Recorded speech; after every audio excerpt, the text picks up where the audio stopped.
प्रेयसीचे काही नग्न फोटो आणि व्हिडिओ काढले आणि ते फोटो दाखवून तिला ब्लॅकमेल करू लागला। परंतु त्यानंतर जे घडलं त्यांनी पूर्ण ठाणे आदरून गेले। आजकाल काही जण खरं प्रेम करतात तर काही जण फक्त शारीरिक संबंध ठेवण्यासाठी प्रेम करतात। एक 33 वर्षीय मुलगा आणि 20 वर्षीय तरुणी या दोघांची ही घटना ऐकल्यानंतर आपल्यालाही समजेल हे खरं प्रेम होतं की दुसरं काय होतं। ठाण्यामधील एका बडे बिल्डरचा मुलगा स्वयं परामराजे वय वर्ष 33 या तरुणासोबत हे सर्व भयंकर कांड घडले। एका लग्नाच्या कार्यक्रमामध्ये एक 20 वर्षीय तरुणी त्याला दिसली। तो तिच्या प्रेमामध्ये पडला। त्यानंतर प्रेयसी बरोबर भरपूर फिरला आणि भावनेच्या भरामध्ये आपले काही प्रायव्हेट सीनचे फोटो त्यांनी आपल्या मोबाईलमध्ये काढले।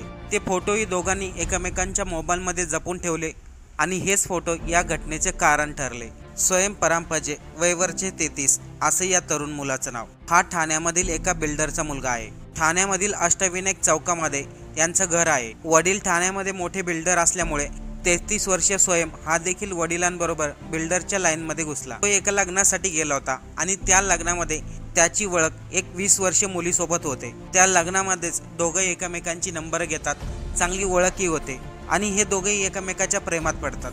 20 वर्षाची मुलगी 33 वर्षीय तरुणाच्या प्रेमात पडली। मुलगा बिल्डर होता म्हणून पाहिजे तिथं फिरायला न्यायचा। एक दिवशी 33 वर्षीय स्वयंने 20 वर्षीय प्रेयसीच्या कोल्ड्रिंकमध्ये गुंगीचं औषध टाकलं आणि त्या दिवशी तो आपल्या घरी घेऊन गेला। कदाचित त्या दिवशी त्याच्या घरी कोणी नसावं आणि त्याच ठिकाणी 20 वर्षीय प्रेयसीचे त्यांनी काही नग्न फोटो आणि व्हिडिओ काढले।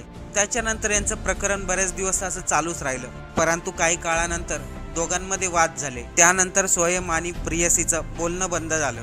त्यानंतर ती 20 वर्षीय मुलगी मयुरेश धुमाळ वय वर्ष 24 या तरुणाच्या प्रेमात पडली। पण इकडे बिल्डर असलेला स्वयं हे पूर्णपणे विसरला नव्हता। त्यांनी पुन्हा आपल्या प्रेयसीला कॉन्टॅक्ट केला आणि तिच्या मोबाईलवरती काही व्हिडिओज आणि फोटो पाठवले। ते व्हिडिओ आणि फोटो पाहून त्या मुलीला धक्काच बसला। स्वयंने तिला धमकी दिली, तू जर मला भेटायला आली नाही तर मी तुझे हे सर्व फोटो इंटरनेटवरती व्हायरल करेल। त्यावेळेस मुलगी खूप टेन्शनमध्ये होती, परंतु तिने ही सर्व घटना आपला प्रियकर असलेला मयुरेश धुमाळ याला सांगितली। मयुरेशने आपल्या प्रेयसीला समजावलं आपण त्याला भेटायला जाऊ। स्वयं जेव्हा घरी एकटा होता तेव्हा मयुरेश आणि त्याची प्रेयसी स्वयंला भेटायला आले। त्या ठिकाणी मयुरेशने स्वयंला मोबाईलमधील जे काही फोटो आणि व्हिडिओ ते डिलीट करण्यासाठी सांगितले आणि आता ही माझ्यावरती प्रेम करते, त्यामुळे तू आमच्या भानगडीत पडू नको असं मयुरेशने स्वयंला समजावलं। परंतु बिल्डर असलेला स्वयं म्हटला मी फोटो डिलीट करणार नाही, मी तिच्यावरती प्रेम करतो। या कारणामुळे दोघांमध्ये चांगला जोरदार वाद झाला आणि पाहता पाहता मयुरेशने बरोबर आणलेला कोयता बाहेर काढला आणि स्वयंवरती सपासप वार करू लागला।